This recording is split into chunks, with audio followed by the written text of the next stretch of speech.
시청자 여러분 안녕하십니까? 출발 성공 투자 박민영입니다. 안녕하세요. 김수정입니다.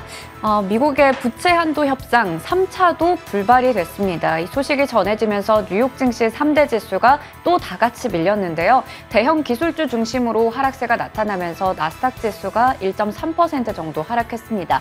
이제 어느 정도 X데이트가 별로 남지 않은 상황이기 때문에 그런 상황에서 디폴트 우려가 더 커지고 있죠. 네.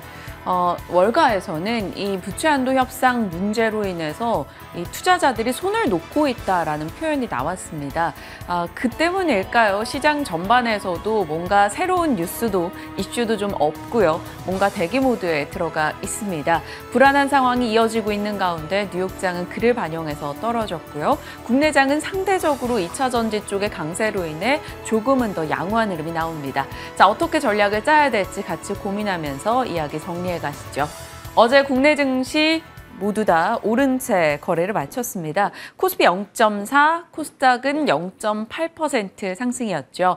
말씀드린 대로 항상 코스피 대비 코스닥의 상대 강도가 셀 때 최근에는 반복되는 패턴 2차 전지 쪽의 강세 움직임 좀 더 나아지고 있습니다. 3거래에 연속해서 그동안 좀 눌렸었던 2차 전지 쪽의 강세가 돋보이면서 코스닥 내에서 조금 더 강한 탄력을 확인할 수가 있습니다. 자, 연준의 매파적 발언이 있었음에도 불구하고 부채 한도 협상이 진행 중임에도 불구하고 디폴트로는 가지 않을 것이다라는 발언으로 인해서 시장은 조금 심리가 양호했습니다. 마이크론의 제재 이슈가 있었음에도 바이든 대통령이 중국과의 관계 개선 발언을 꺼내놓은 것도 긍정으로 해석을 했고요.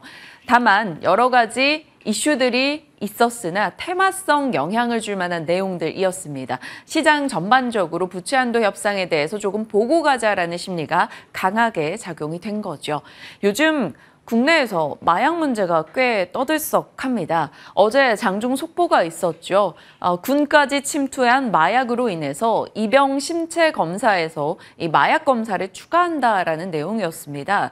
장중에 HTS를 확인할 때 원숭이 두창 관련주가 테마 상승 상위에 올라와 있어서 또 관련해서 무슨 소식이 있었나 하고 들여다봤더니 이쪽 이슈더라고요. 마약 검사를 키트로 할 것이다라는 이야기 속에 키트주들이 강세였습니다. 휴마시스, 즈메트릭스, 랩지노믹스 등의 종목들 상승이었죠. 이런 식으로 어제는 2차 전지와 테마성 이슈들이 조금은 더 영향을 주는 날이었습니다.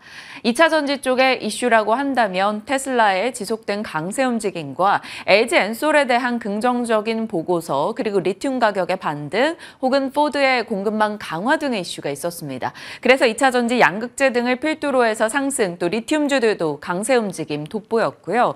화장품 쪽도 어제 증권사 보고서 산업브리핑 꽤 굵직한 보고서들은 꼭 보셔야 한다라며 소개해드렸었는데요. 화장품주도 강세였습니다.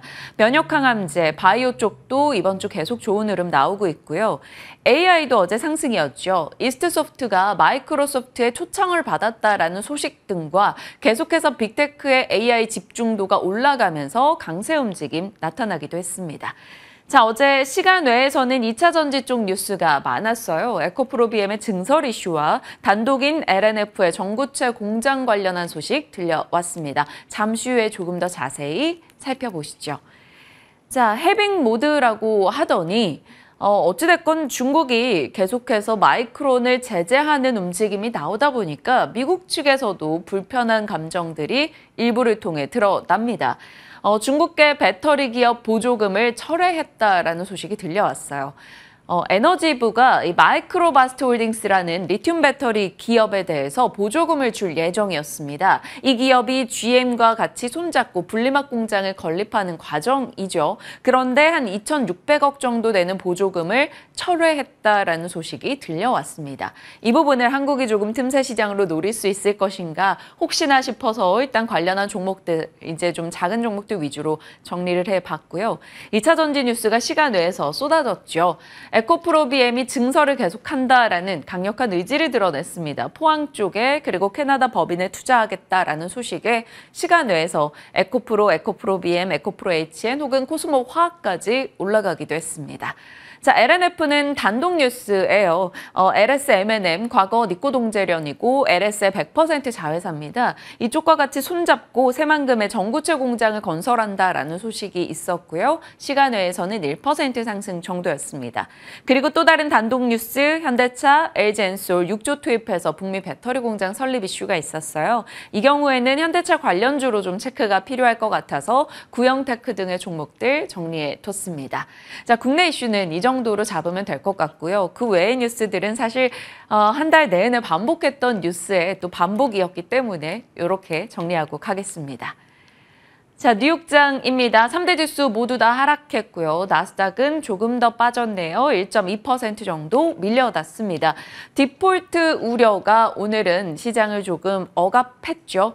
부채 한도 합의안 결국엔 아직까지 도출하지 못했고요. 세 번째 회의도 결렬이 됐습니다. 그러면서 디폴트 위험을 이미 가격에 반영하는 쪽이 초단기 채권입니다. 미국의 초단기 국채금리가 6% 육박 혹은 돌파하는 사례 등이 나오고 있죠.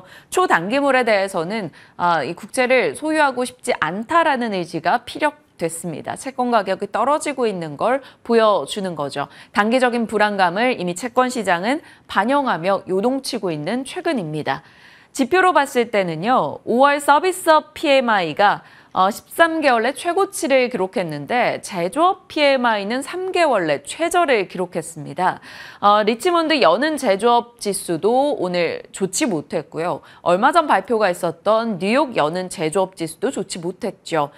제조업 쪽의 경기가 계속해서 위축되고 있다는 걸 보여줍니다. 양극화 현상인 거죠. 미국에서도 여행과 레저와 같은 경험에 대한 소비는 늘려가더라도 재화에 대한 소비는 줄이고 있는 걸 우리가 확인할 수 있습니다. 재화, 재고가 늘고 발주는 줄어들고 있습니다. 특징주로 소식을 좀 점검을 해본다면 애플이 브로드컴과 손잡고 5G 무선 주파수 부품을 개발하는 계약을 체결했다라는 소식이 들려왔죠. 결국에 애플이 자체 칩에 대한 생산을 할 것이다라는 기대를 불러일으켰습니다. 어찌됐건 이 소식으로 인해 브로드컴이 오늘 시장 대비 강세 움직임을 나타냈어요.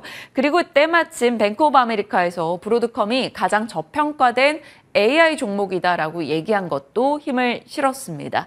그리고 마이크로소프트가 개발자 컨퍼런스가 있었죠. 관련해서 생성형 AI를 윈도우즈 PC에 도입한다라는 내용을 공개했습니다. 잠시 후에 이 부분은 좀 더 자세히 짚어볼 거고요. 쉐브론은 PDC 에너지를 인수한다라는 소식에 에너지주 강세 속에서 조금 더 돋보이는 흐름이 나왔습니다. 자, 섹터로 보시면 S&P 500 내에서 에너지를 제외하고 모든 섹터가 하락했던 오늘입니다. UBS 측에서 쉐브론은 유가와 함께 주가도 반등할 가능성이 있다라고 이야기했고요. 엑슨모빌과 쉐브론 등의 에너지 쪽만 오늘 비교적 괜찮았습니다. 화이자도 어찌됐건 지속 강세를 이어가긴 하네요. 모더나, 화이자 이런 백신 관련한 종목들도 추가 상승을 보여주고 있는데요.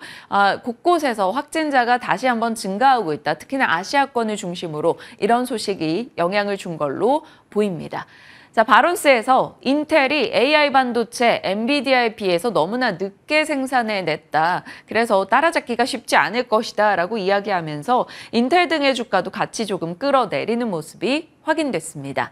자, 팩웨스트 지역은행주가 어제 강세를 기록했는데요. 오늘도 추가 상승을 보였습니다.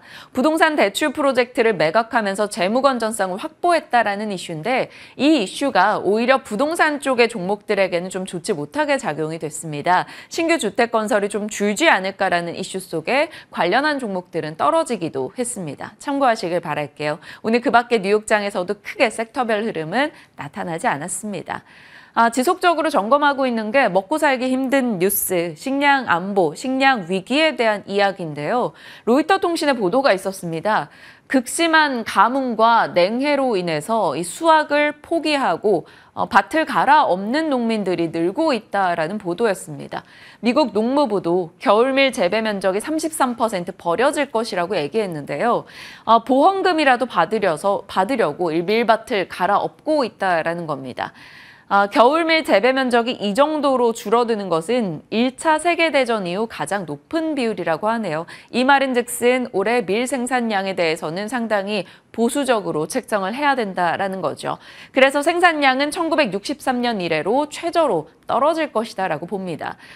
스페인에서는 이제 올리브 가격이 26년 만에 최고라고 하고 커피 가격도 올라가죠. 설탕 가격도 올라갑니다. 거기에 구제역의 여러 가지 먹거리를 자극하는 이슈가 많이 나오고 있는데요. 식량에 대한 이야기도 지속 염두에 두시고 관련한 종목들은 사실 트레이딩 정도가 가능하지 않을까 싶습니다. 자, 이제 좀 더 자세히 섹터 이슈 들어가 볼게요. 일정이 있다 보니까 제약바이오 쪽에 관심이 느는 것 같아요. 네, 맞습니다. 앞서 제약바이오 쪽에서 여러 가지 이슈들 좀 짚어주셨는데 마약 관련한 검사 이야기 나오면서 진단키트 관련주 강했고요. 또 원숭이 두창과 묶이면서 진단키트 관련주들이 힘을 받아갔습니다. 이외에도 이제 6월 초부터 일정들이 있어서 오늘 관련해서 정리해봤습니다. 면역 항암 관련주들이 어제 많이 올라갔는데요. 아무래도 앞으로 하반기에 기다리고 있는 모멘텀이 많기 때문에 그 부분 위주로 투자 전략 세워보려고 합니다. 자, 먼저 시세부터 체크해 보도록 할게요. 아스코가 이제 코앞으로 다가온 상황입니다. 이를 앞두고 면역 항암제 관련주들이 일제히 어제장에서 올라간 건데요. 오늘은 이 부분 좀 주목해 보려고 합니다. 크리스탈 지노믹스가 27% 이상 올라갔고요. 한올 바이오파마, 제넥신, 메드팩토 등등의 종목들 다 같이 올라가는 하루였습니다. 자, 먼저 아스코 2023 이제 곧 다가오는데 미국의 임상종양학회입니다. 이건 미국의 암연구학회 그리고 유럽의 종양학회와 함께 세계 3대 학회로 꼽히는 그런 중요한 행사가 될 텐데요. 오는 6월 2일부터 6일까지 현지 시간으로 미국 시카고에서 개최가 됩니다. 전 세계에서 400개의 기업들이 참여를 하고요. 여기서 발표가 되는 논문의 초록만 2,900여 건에 달한다라고 하는데요. 정말 많은 내용들이 쏟아질 예정입니다. 암 관련해서 혁신적인 치료 기술 그리고 R&D 관련된 성과들이 공유가 될 예정인데 이 AACR 같은 경우에는 어느 정도 초기 단계에 대한 발표가 있다면 여기서 좀 더 세부적이고 구체적인 내용들이 임상종양학회에서 나오기 때문에 이 행사에서 정말 많은 기업들이 개발 성과를 발표하면서 기술 수출로 이어진다라는 부분에서 주목할 만한 모멘텀이 되겠습니다. 그래서 국내 기업들의 성과가 기술 이전, 기술 수출로 잘 이어질 수 있을지 주목해 봐야 될 텐데요. 어떤 기업들이 참여를 할까요? 대형 제약사들, 유한양행이나 GC셀 등등 그리고 바이오 벤처 기업들, 제넥신이나 에이비온 등등 여러 가지 기업들이 참여해서 총 17개의 파이프라인이 공개될 예정입니다. 너무 많아서 조금 일부 종목들만 정리를 해봤는데요. 유한양행 같은 경우 레이저 티닙의 연구 총 4건을 발표할 예정이고 HLB도 리보세라닙 관련해서 이상 연구 결과가 업데이트돼서 발표될 예정입니다. 그 외에도 제넥신이나 크리스탈 지노믹스, NK맥스 등등의 종목들이 있고요. 카나리아 바이오 같은 경우에는 전시 부스를 운영하면서 적극적으로 마케팅까지 펼칠 계획이라고 합니다. 이외에도 루닉 같은 경우 전 세계 의료 AI 기업 중에서 최다 연구 기록인, 연구 초록인 16건을 발표할 예정인데요. 특히 루닛이 올해 들어서 주가가 정말 많이 올랐거든요. 그 부분에서도 좀 주목할 필요가 있지 않을까라는 생각이 들어서 정리해봤습니다. 그런데 이미 상반기에 국내 제약바이오 업체들은 양호한 기술 이전 성과를 기록하고 있습니다. 일단 바로 지난달, 바로 이번 달이죠. 5월까지 8건의 기술 이전 계약을 맺었는데 이게 전년 같은 기간 대비해서 2건 정도 더 많은 규모라고 하고요. 약 2조 5천억 원 정도에 달한다라고 합니다. 그중에서도 좀 주목할 만한 종목만 3가지 꼽아봤습니다. GC셀 같은 경우 가장 먼저 기술 이전 소식을 전했고요. 대웅제약은 2건의 기술 이전을 성사시켰습니다. 역시 규모가 만만치 않았다라고 하고 마지막으로 바이오 오케스트라 같은 경우에는 미국의 제약사와 약 1조 이상의 규모에 달하는 기술 이전 계약을 성사했는데 단일 계약으로 봤을 때는 최대 금액이다라고 볼 수가 있겠습니다. 네, 6월은 바이오의 모멘텀이 그야 말대로 대잔치처럼 쏟아질 예정입니다. 앞서 체크해봤던 아스코뿐만 아니라 6월 5일부터 8일까지는 바이오 USA가 이제 개최가 될 예정인데요. 여기서 한국관이 운영이 되는데 강스템 바이오텍이나 아이진, 유바이오로직스 등등 15개의 주요 바이오 기업들이 참여할 예정이고요. 여기서 자사의 후보 물질에 대한 특장점들을 소개할 예정입니다. 그리고 7월에는 미국의 알츠하이머 컨퍼런스가 진행이 되고 10월에는 앞서 체크해봤던 유럽 종양학회, 11월에는 면역항암학회까지 있기 때문에 아무래도 이러한 모멘텀들이 지속적으로 제약바이오주에게는 상승 요인이 되지 않을까라는 생각이 듭니다. 그렇기 때문에 하반기에는 좀 더 지켜볼 필요가 있겠죠. 특히 하반기 같은 경우에는 이 굵직한 대형주들의 모멘텀들도 기다리고 있는 상황입니다. 셀트리온과 삼성바이오로직스 쪽에서 휴미라 바이오시밀러를 출시할 예정이고요. 그리고 유한양행 같은 경우 레이저티닙의 폐암 치료제 병용 임상 3상 데이터가 공개될 예정입니다. 알츠하이머 치료제 관련해서도 레켐비와 도나네맙 쪽에서 이슈가 하나씩 있을 예정이고요. 마지막으로 마드리갈 파마슈티컬 쪽에서도 치료제 레스메티룸의 FDA 가속 승인 획득 이슈가 진행될 예정입니다. 네, 지금 증권가에서는 올해 상반기에는 굉장히 이 금리 영향 때문에 그리고 뭔가 뚜렷한 R&D 모멘텀이 부재했기 때문에 이 제약바이오주가 빛을 발하지 못했다라고 얘기를 하고 있습니다. 굉장히 부진했는데 하지만 일단 다올투자증권의 리포트를 본다면 3분기까지는 어느 정도 기준금리가 안정을 되찾을 것이고 4분기부터는 인하가 될 것이다라는 전망을 내놓고 있었습니다. 그리고 이렇게 바이오주가 많이 떨어졌기 때문에 오히려 좋다라는 이야기를 하고 있는 건데요. 지금 보시는 것처럼 코스피에서 제약바이오 업종에서 전체적으로 봤을 때 지금 PER이 40배 정도가 됩니다. 그런데 여기서 좀 굵직한 종목이죠. 삼성바이오로직스나 SK바이오팜을 제외하고 본다면 30배 정도가 되고요. 앞서 봤듯이 대형주들, 이 셀트리온이라던가 삼성바이오로직스 같은 경우 전체적인 제약바이오 쪽에서 60%가량의 비중을 차지하고 있는데 그쪽에서 모멘텀들이 있기 때문에 기대할 필요가 있다라는 얘기를 하고 있는 거고요. 전통적인 제약사들은 이들보다 훨씬 더 낮습니다. 평균 PER이 17배로 투자 매력도가 더 높아졌다라는 부분에서 지금 봐도 괜찮다라는 이야기를 하고 있는 겁니다. 네, 제약바이오주들이 이렇게 학회에 많이 참여를 하면 전 세계에서 K바이오의 위상을 다시 한번 증명할 수 있게 되는 건데요. 여기서 다시 제약바이오주들이 주도권을 잡는 하반기가 될 수 있을지, 그렇다면 탑픽 종목은 어떤 걸 볼 수 있을지 얘기 나눠보겠습니다. 코로나 시기에는 온통 코로나 관련한 것에만 집중이 되면서 바이오 쪽의 다른 모든 사업들이 조금 딜레이되는 느낌이었는데 이 부분들이 이제 속도를 내면서 제대로 갈 수 있을지 지켜보겠습니다. 관련주에 대한 전략도 잠시 후에 챙겨가겠고요. AI 이야기도 끊임없이 나오고 있어서 오늘 그 부분 살펴보고자 합니다. 어제 이제 또 마이크로소프트가 개발자 컨퍼런스를 했죠. 이번 주 주된 이슈 중에 하나였는데요. 정말 올해는 마이크로소프트를 달리 보게 되는 그런 한 해인 것 같습니다. AI에 정말 진심이다라는 게 느껴지죠. 오픈 AI에 대한 투자와 더불어서요. 이번에는 윈도우즈 코파일럿을 공개했습니다. 작업 표시줄에서 윈도우를 쓰시는 분들은 모두 바로 AI 기반 봇에 접근이 가능하고요. 사용자를 위한 다목적 도움이라는 표현을 썼습니다. 사용자를 위해서 어떠한 목적으로든 간에 어시스턴트가 되어줄 것이다 라는 거였어요.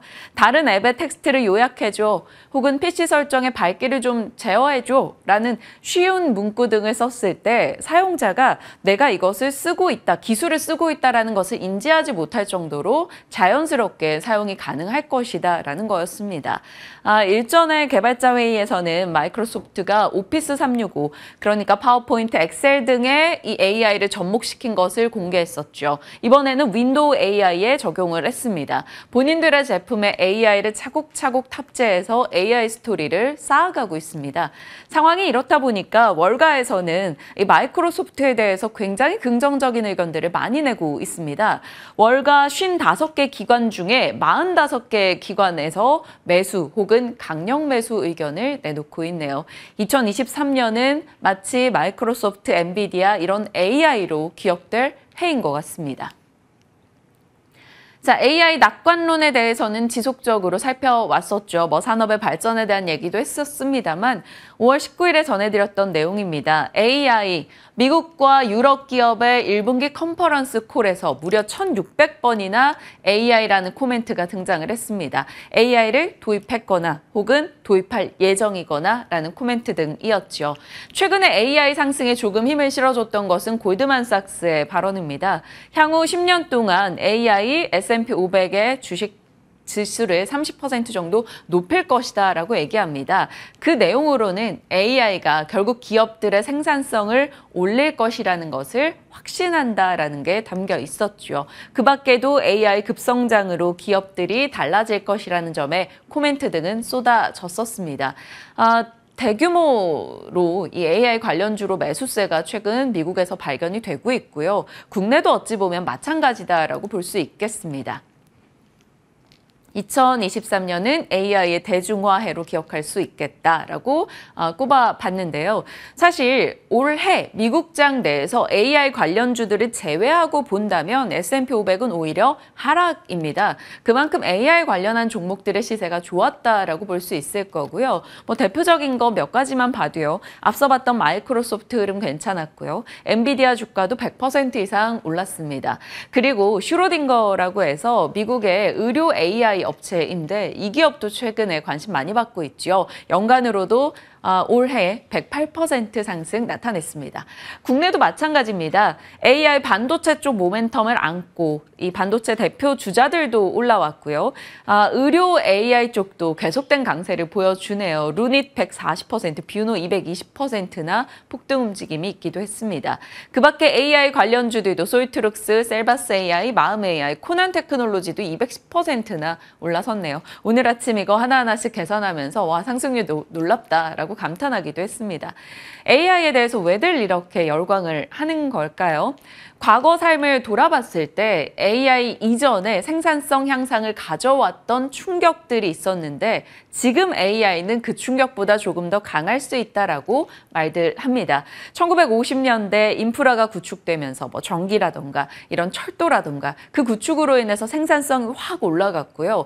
그 다음 PC와 인터넷 과정을 거치면서 또다시 세계화 속에 정보가 공유되고 그 가운데 또 생산성이 올라가는 흐름이 있었습니다. 그리고 이제는 AI라는 거죠. AI가 생산성을 잡고 또 물가도 잡을 것이다 라고 시장에서는 일부 기대를 합니다.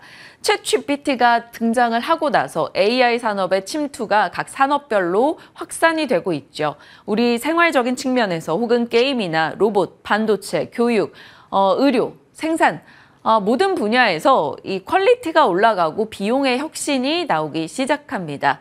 스마트폰 침투율보다 훨씬 더 빨리 AI 침투율이 올라갈 것으로 시장에선 예상을 하고 있고요. 그 근거로는 생산성과 편의성 그리고 범용성 등을 꼽고 있습니다. 누구나 쉽게 접근 가능하게 쓸 수 있다라는 거죠.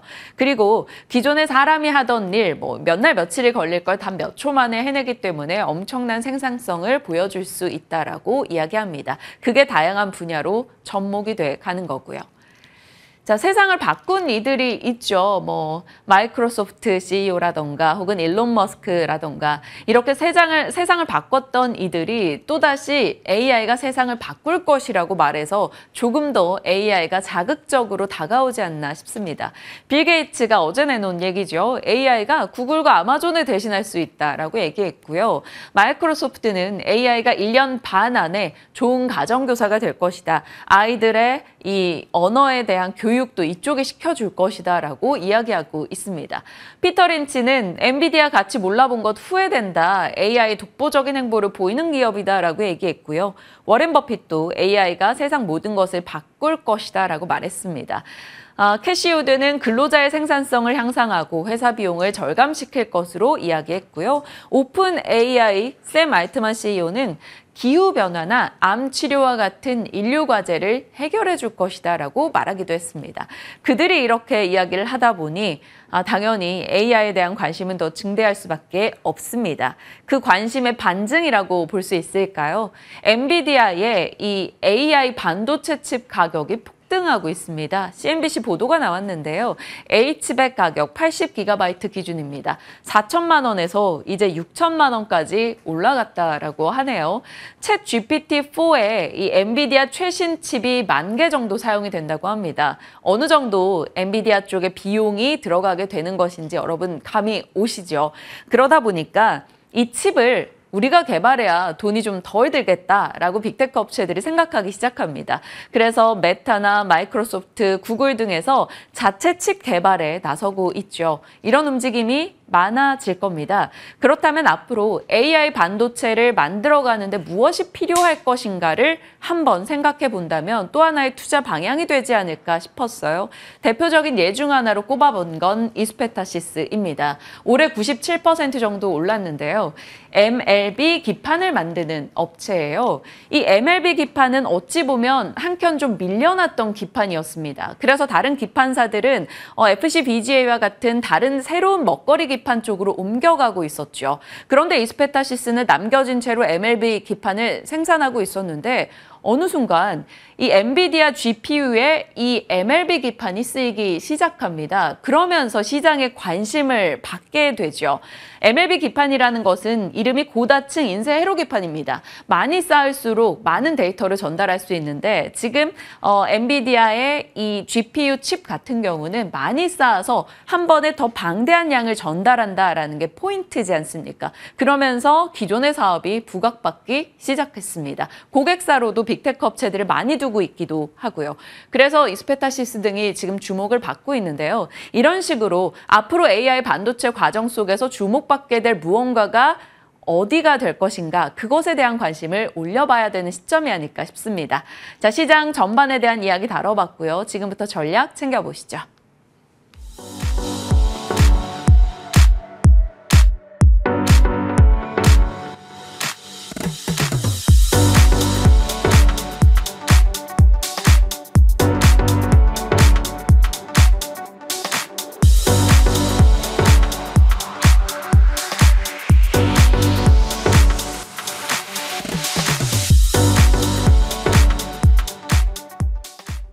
시장에 대한 전략 김민준 차장님과 함께합니다. 어서 오세요. 안녕하세요. 네. 부채 한도 협상 이슈에 하루하루 좀 다른 분위기가 형성이 되고 있고요. 오늘은 뉴욕장이 모두 내렸습니다. 아무래도 이제 6월 1일이 다가오고 있다 보니까 정말 안 되려나? 막 이런 걱정도 이제 슬슬 하는 것 같아요. 어떻게 보세요? 네, 우선 어떻게든 결정이 좀 빨리 났으면 좋겠는데요. 맞아요. 결국은 이제 쉽지 않은 협상일 것이라는 부분에 대해서는 모든 사람들이 인지를 하고 있었던 것 같고요.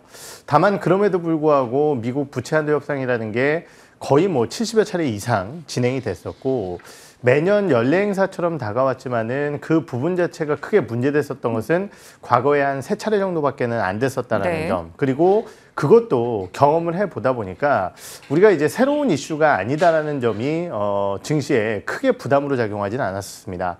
하지만은 굉장히 높아져 있는 연방금리라든지 이러한 부분들에 따른 채권금리의 압박, 이러한 부분들에 따라 결국은 확실하게 시장에서 이러한 부분들이 해소되지 않는다라고 한다면은 주가가 더 올라가기 어렵다라는 부분을 확인할 수 있는 오늘 아침에 마감된 미증시의 흐름이 아니었나라는 판단이 들고요. 그럼에도 불구하고 최근 국내 증시 상당히 좋은 모습을 보였었던 가장 큰 이유는 글로벌 증시의 리스크온 분위기일 것 같아요. 최근에 이제 해외 증시의 흐름을 살펴보게 되면은 중국 같은 경우는 최근 전반적인 경기에 대한 우려감과 함께 사실은 주가 지수가 좋지 못한 상황입니다. 하지만은 S&P나 나스닥 같은 경우 지금 연중 최고치를 지난주 말부터 기록을 하고 있는 상황이죠. 오늘은 좀 빠졌지만은. 거기에 더해서 유로스톡스, 유럽 같은 경우도 여전히 신고가 근처에서 주가가 움직이고 있고요. 또 다른 중요한 경제권역이라고 할 수 있는 일본 같은 경우는 말도 못할 정도로 지금 증시가 강한 상황입니다. 네. 그렇기 때문에 우리나라 증시 같은 경우도 결국은 반도체 회복 기대감, 거기에 대해서 지금 말씀드렸던 이러한 리스크온 분위기와 함께 2차 전지를 필두로 한 코스닥 시장의 반등세가 동반 연출되고 있다. 이렇게 이해를 하시면 될 것 같고요. 일반적으로 이제 우리가 반도체가 올라오면은 2차 전지 죽는 거 아니냐 이런 생각을 좀 많이 했었죠. 실제적으로 이제 지난주에 그런 모습이 일부 나타나기도 했었지만은 리스크온 분위기가 연출되면서 개인의 매수세가 강화되게 된다라고 한다면은 또 양시장을 분할해서 보는 게 맞다. 이거는 이제 한 2-3달 전에 말씀을 드렸었던 것 같은데 결국은 외국인 같은 경우는 삼성전자를 필두로 한 반도체 섹터와 수출주, 실적 호전주들에 집중을 하게 된다라고 한다면은 개인들 같은 경우는 리스크온 분위기와 함께 가장 그들이 좋은 성과를 거뒀었던 네, 2차 전지 쪽. 그리고 지금 얘기하는 이 2차 전지주들이 그럼 실적주가 아니냐? 그렇지 않거든요. 물론 밸류주라는 측면에서는 탈락을 합니다. 2차 전지주들이. 왜냐하면 워낙 밸류에이션이 높기 때문이죠. 하지만은 실적주라는 측면에서 봤을 때 1분기 실적이 좋지 않았었기 때문에 그리고 연간 기준으로 늘어난 캐파가 있기 때문에 2분기 기준자로 봤을 때는 많은 종목군들이 QQYY 여기서 얘기하는 많은 종목군들은 사실 배터리와 소재 관련 업종이라고 보시면 될 것 같고 이 기업들의 실적이 나쁘지 않을 겁니다. 그렇기 때문에 이러한 부분들을 고려해 본다라고 한다면은 결국은 시장의 이러한 리스크온 분위기가 이어진다라고 한다면은 반도체, 2차전지 그리고 실적주 이런 쪽으로 포커스를 좀 지속적으로 맞추셔야 될 것 같습니다. 지난주, 지지난주에도 2차 전지 쪽의 흔들림에 대해서 질문을 드렸을 때 일단 조정 이후에 충분히 다시 갈 여지가 있다는 점을 얘기해 주셨는데요. 지금 2차 전지 쪽에서 다시 가게 된다면 좀 더 강한 시세가 나오게 된다면 셀과 양극재 어느 쪽으로 좀 초점 맞추세요? 우선 셀 쪽에서는 저는 LG 에너지 솔루션을 보고 있는 상황이고요. 네. 2차전지 양극재도 좋죠. 당연히 이제 실적이 괜찮을 것이기 때문에 주가의 부담적인 측면으로 봤을 때는 사실 LNF가 가장 못 갔고 최근에 많이 빠졌기 때문에 기대감을 가져가 볼 수 있겠지만은 분기 실적과 연간 실적을 좀 보게 된다라고 한다면 포스코 퓨처엠도 매력적이라고 생각을 합니다. 밸류에이션을 차치하고요. 네. 그래서 이런 종목군들 쪽으로 좀 집중을 하시면 좋으실 것 같습니다. 네, 좋습니다. 시장과 2차 전지 종목들에 대한 전략까지 같이 나눠봤고요. 다음 섹터 이슈로 들어가 볼게요. 아스코, 이 미국 임상 종양학회를 앞두고 있는 상황이다 보니까 또 제약 바이오 면역 항암제 여러 가지 좀 이슈를 좀 받고 있습니다. 네. 괜찮게 보고 있는 기업 있을까요? 사실은 결과가 어떻게 나올지 그리고 아스코는 예전부터 이제 봤을 때 사실은 그렇게 크게 영향을 주지는 못했었거든요. 왜냐면 이제 이것은 시장의 분위기와도 마찬가지인데 제가 이제 지난번에 나와서 한번 말씀을 드렸지만은 우리 세린메이 5월달, 6월달에는 시장의 성과가 그렇게 좋지 못했었다라는 거죠. 그러다 보니까 전반적으로 이제 바이오주들 같은 경우도 이러한 학회 이슈가 있음에도 불구하고 전반적인 업종에 대한 상승을 만들어내진 못했었습니다. 하지만은 최근에 나타나고 있는 바이오주들에 대한 분위기라든지 이런 것들을 고려해 봤을 때 아스코에서 부스를 차려놓거나 초록 공개하는 기업들에 대한 관심도는 당연히 좀 가져가야 된다라고 생각을 하고 있고 지금 이제 부스를 여는 기업들 중에서 제일 유명한 기업은 이제 셀트리온 헬스케어와 한미약품 정도가 아닐까라는 판단이 들고요. 여러 임상에 대한 공개 쪽에서 좀 눈여겨봐야 될 만한 기업 중에 하나는 유한양행의 레이저 티닙 그리고 레고캠바이오 이런 기업들이 아닐까라는 판단이 드는데요. 사실 말씀드렸듯이 이런 기업들의 결과가 첫째 어떻게 될지 결과가 좋더라도 두 번째는 이러한 부분들을 바탕으로 상용화라든지 아니면은 대규모의 기술 수출이라든지 이런 것들을 논하기에는 쉽지 않은 부분이 분명히 있습니다. 그렇다라고 한다면은 우리가 아스코에서 초점을 맞춰야 될 것은 이러한 개별적인 기업에 대한 이슈보다는 글로벌 빅파마들이 과연 어느 쪽에 타겟을 가지고 접근을 하고 있느냐 이것이 훨씬 더 중요할 것 같거든요. 네. 그래서 그러한 부분들의 공부가 좀 많이 필요한 학회가 아닐까 이렇게 생각을 하고 있습니다. 그렇다면 유한양행 한미약품도 지금 당장 매수해보자 이런 의견은 아니신 거네요. 사실 최근에 주가가 좋은 상황이고 지금 아까 말씀드렸던 이러한 학회 참여 기업들의 주가 흐름을 살펴보게 되면은 최근 이제 좀 꾸준히 올라오는 모습이었어요. 그런데 그렇다고 해서 이 학회 때문에 주가가 올라왔다 이렇게 판단하기에는 분명히 어려운 부분이 있을 것 같거든요. 그렇기 때문에 저는 이제 이러한 내용 자체는 좀 중립군으로 살펴보되 당연히 결과가 상당히 좋게 나온다라고 한다면은 관련 부분에 대한 관심도는 좀 가져갈 수 있을 것 같고요. 이번 이 아스코에서 타겟하고 있는 부분 쪽에 빅파마들이 정조준하고 있는 것은 ADC 치료제 그리고 고형암의 새로운 타겟 그리고 우리가 흔히 얘기하는 카티, 면역항암제 쪽의 장기치료 성과 이런 것들입니다. 그래서 이런 것들을 하고 있는 기업들이 레고캠바이오라든지 아까 말씀드렸던 유한양행 이런 기업들이거든요. 그런 쪽으로 좀 접근을 해봐야 되지 않을까라고 생각을 하고 있습니다. 네, 알겠습니다. 제약 바이오에 대한 이야기도 나눠봤고요. 다음은 AI입니다. 어찌 보면 연초부터 지겹도록 했을 수 있으나 이 AI를 바라보는 모멘텀이 지속 강화되고 있기 때문에 짚어볼 필요가 있을 것 같아요. AI 하면 최근에는 거의 반도체 이렇게 정리가 돼버리는데 네. 그 외에도 셀바스 AI 혹은 마음 AI 이렇게 AI 붙은 종목들이나 AI 관련 기술하고 있는 업체들도 주가는 너무 좋았어요. 네. 연간 올해로 봤을 때 좀 어느 쪽으로 접근해봐요? 사실 이제 아무래도 저도 약간 눈에 보이는 것을 좀 믿는 사람이죠. 그러다 보니까 한 10배짜리, 20배짜리 성장률을 좀 놓치기도 하고 네. 굉장히 아쉬운 부분들이 많이 있지만은 사실 사람이 크게 변하지는 않는 것 같습니다. 그러한 측면에서 봤을 때 아무리 생각을 해봐도 뭐 보유하고 계신 분들이라고 하면은 좀 죄송스럽겠지만은 네. 우리가 이제 흔히 얘기하는 AI 이름이 붙어 있는 기업들, 뭐 셀바스 AI나 마음 AI 이런 기업들의 주가 상승에 대해서는 저는 좀 고민이 필요하다고 생각을 해요. 지금 나타나고 있는 전반적인 글로벌 쪽에서의 바드나 챗 GPT를 활용한 전반적인 AI 시장에 대한 확대를 안 될 거다라고 생각하지는 않습니다. 당연히 네. 될 거라고 생각을 하고 있고요. 그러한 미래 성장성 쪽에서 당연히 AI 사업을 하고 있는 기업들에 대한 관심도가 높아지는 것은 분명한 사실이겠죠.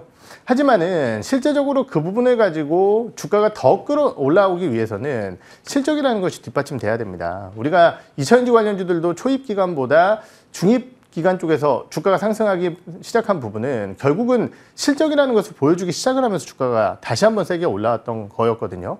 그렇다고 한다면은 지금 방금 말씀드렸던 이러한 기업들이 AI 성장과 함께 정말 얼마나 실적 성장을 만들어낼 수 있을 것이냐에 대한 부분 아무리 봐도 저는 잘 모르겠다라는 거죠.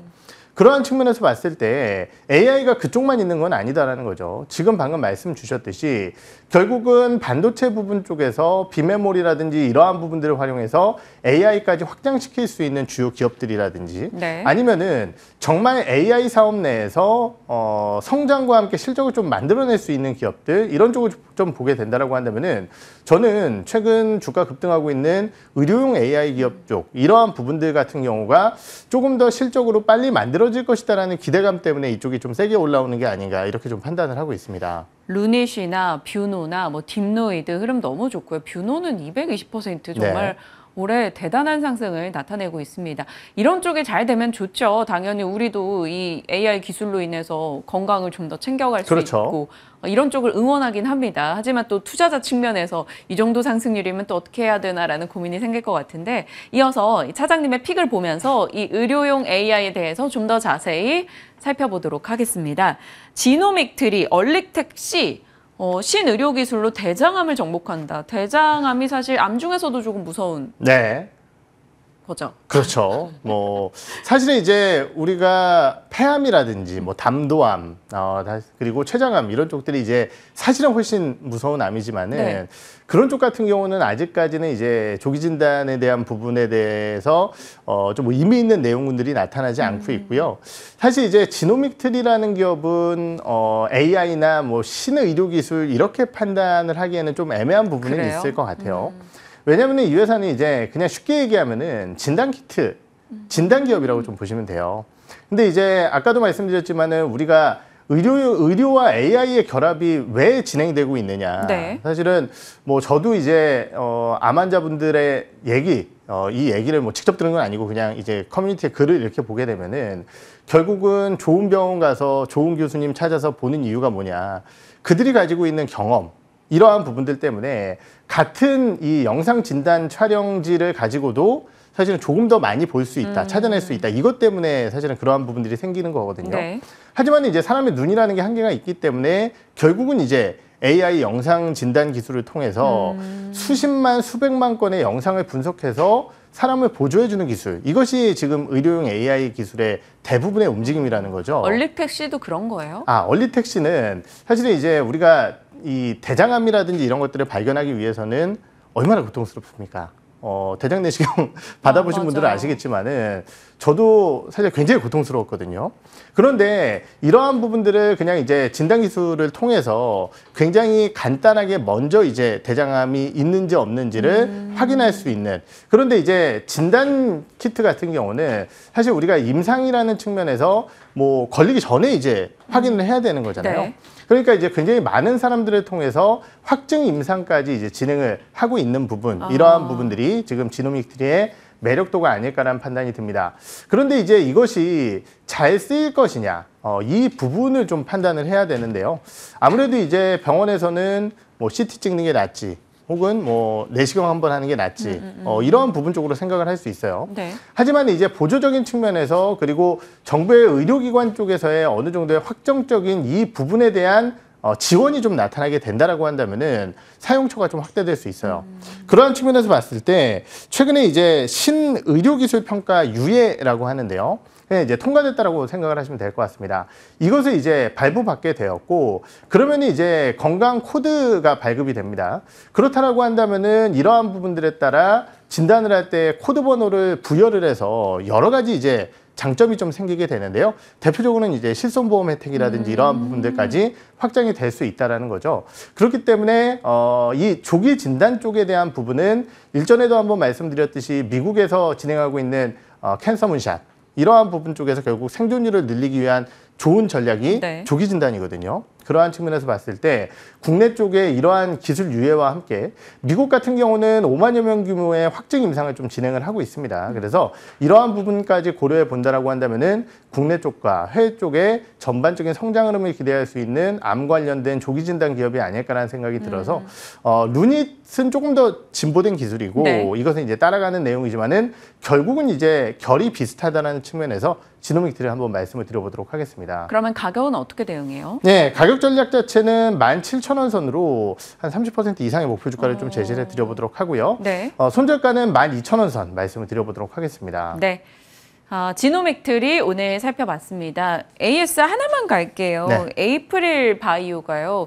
5월 17일 종목인데 어제 급등이 나왔습니다. 네. 갖고 계신 분들 어떤 대응이 필요합니까? 네, 사실 제가 오늘 바이오주를 들고 나온 이유 중에 하나도 지난주에 오랜만에 재미를 봐서 한번 좀 들고 나왔는데, 사실 에이프릴 바이오에 대해서는 뭐 여러 차례 말씀을 드렸지만은 이 회사가 지금 이제 글로벌 회사 룬드백에 기술 수출을 한 부분도 있고요. 거기에 더해서 이제 연말 되면은 임상에 대한 데이터가 좀 나오게 됩니다. 이러한 부분들을 좀 고려해 봤을 때 동사에 대한 기대감은 뭐 초입 구간이라고 좀 판단할 수 있을 것 같고, 다만 이제 주가의 상승의 연속성을 위해서는 첫 번째는 이제 정고점에 대한 돌파가 필요할 네. 것 같고요. 두 번째는 이제 바이오주들의 이러한 분위기가 좀 이어진다라는 가정이 필요할 것 같아요. 그래서 우선 1차적으로는 정고점 수준이 한 5에서 10%가량 남아 있는데요. 그 정도로 돌파하지 못한다라고 한다면은 단기적으로 줄이는 것도 방법이 아닐까 이렇게 생각을 하고 있습니다. 네. 과연 2주 연속해서 바이오 쪽 종목으로 안타를 날려보내실 수 있을지 저희 기대해 보겠습니다. 이 두 종목에 대해서 관심 갖고 저희 지켜보도록 할게요. 김민진 차장과 전략 챙겼습니다. 고맙습니다.